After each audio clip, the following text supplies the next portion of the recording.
கிறிஸ்துவுக்குள் பிரியமான சகோதர சகோதரிகளே, இதோ இந்த வேளையிலே உங்கள் அனைவருக்கும் என் அன்பார்ந்த வணக்கம்.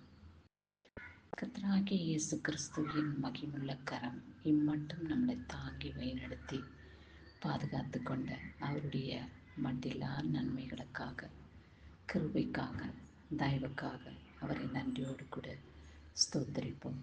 கடந்த நாட்கள் முழுவதுமாக எந்த தீங்கும் துக்கமும் துயரமும் நம்மளை தொடாதபடி அவர் நம்மை கண்ணின் மணி போல பாதுகாத்து கொண்டார். அவரை நன்றியோடு கூட ஸ்தோத்திரிப்போம். அனுதினமும் நாம் இந்த வார்த்தைகளை சொல்லி வருகிறோம். இதோ இந்த வார்த்தைகளை சொல்லுவதின் நிமித்தமாக தேவனுடைய நாமத்தை மகிமைப்படுத்தவே அனுதினமும் நாம் இந்த வார்த்தைகளை சொல்லி வருகிறோம் என்பதை நினைவில் கொள்ளுங்கள்.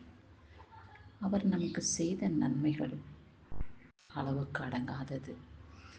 அவர் நம் ஒவ்வொரு நிமிஷமும், ஒவ்வொரு வினாடியும், ஒவ்வொரு நொடியும் நம்மளை பாதுகாத்து, நம்மளை கண்காணித்து, நம்மளை அரவணைத்து அவருடைய செட்டைகளின் நிழலிலே மூடி மறைக்கிறார். அதற்காக நம்முடைய தேவனை நன்றியோடு கூட ஸ்தோத்திரிப்போம்.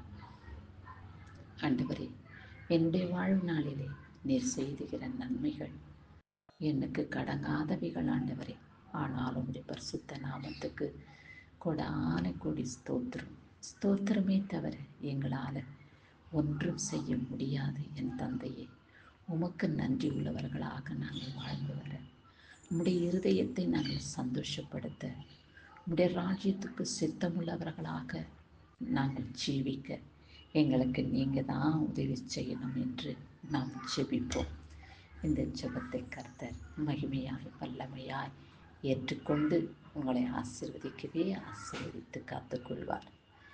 சரி, இந்த நாளிலே கர்த்தர் நமக்காக கொடுக்கப்பட்டுள்ள வார்த்தை என்னவென்று தியானிப்போம். யோவான் எழுதின சுவிசேஷம் 16ஆம் அதிகாரம் 22வது வசனத்தில் சொல்லப்பட்டுள்ள வார்த்தையை தியானிப்போமா? இயேசு உலகத்தில் உங்களுக்கு உபத்திரவம் உண்டு, ஆனாலும் திடன் கொள்ளுங்கள், நான் உலகத்தை ஜெயித்தேன் என்று சொல்லியிருக்கிறார். இந்த உலகத்திலே நாம் ஆசீர்வாதமாகவே வாழ முடியாது, சந்தோஷமாகவே ஜீவிக்க முடியாது.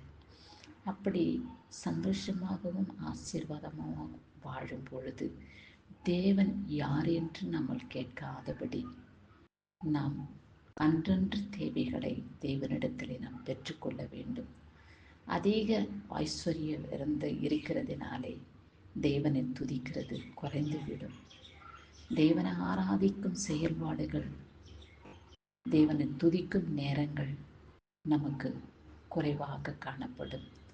அப்படி அல்ல, என் தேவனே, எனக்கு நீர் வாழ்ந்தது போல உபத்திரவங்களை நீர் கடந்து வந்தீர், துக்கங்களை அனுபவித்து வந்தீர், ஆனாலும் மகிமையின் ராஜ்யத்திலே நீர் இந்நாளிலே பிரவேசிக்கிறேன்.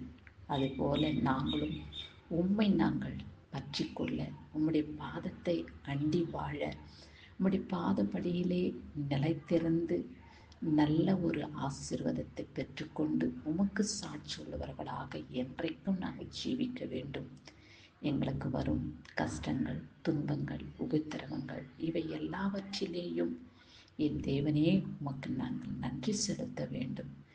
மனிதர்கள் எங்களை தூஷிக்கும் பொழுதும், மனிதர்கள் எங்களுக்கு விரோதமாய் எழும்பும் பொழுதும் நாங்கள் சோர்ந்து போகாதபடி, நாங்கள் துக்கமடையாதபடி, நீங்கள் தான் ஆண்டவரே எங்களுக்கு வேண்டிய நிம்மதியும் சமாதானத்தையும் பொறுமையும் மனசாந்தத்தையும் கொடுத்து எங்களை ரட்சித்துக் கொள்ளும். உம்முடைய பிள்ளைகளாக எங்களை நீர் அபிஷேகப்படுத்தும்.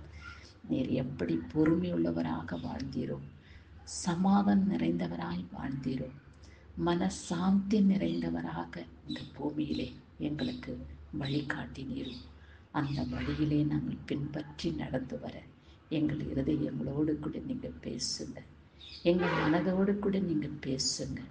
நாங்கள் செய்யும் ஒவ்வொரு செயலும் உமக்கு பிரியமானதாய் இருக்கட்டும் ஆண்டவரே. உம் சித்தம் போல இன்றும் என்றும் சதா காலங்களிலும் நாங்கள் வாழ்ந்து வர எங்களுக்கு உதவி செய்யுங்க. மீட்பர் இயேசுவின் நாமத்தினாலே இந்த மன்றாட்டை ஏற்றுக்கொண்டு எங்களையும் எங்கள் வம்சத்தையும் நீர் ஆசீர்வதிக்கவே ஆசீர்வதித்தருளும்படியாக வேண்டிக் கொள்கிறேன். ஆமென். கிறிஸ்துவுக்கு சதா காலங்களிலும் மகிமை உண்டாகட்டும்.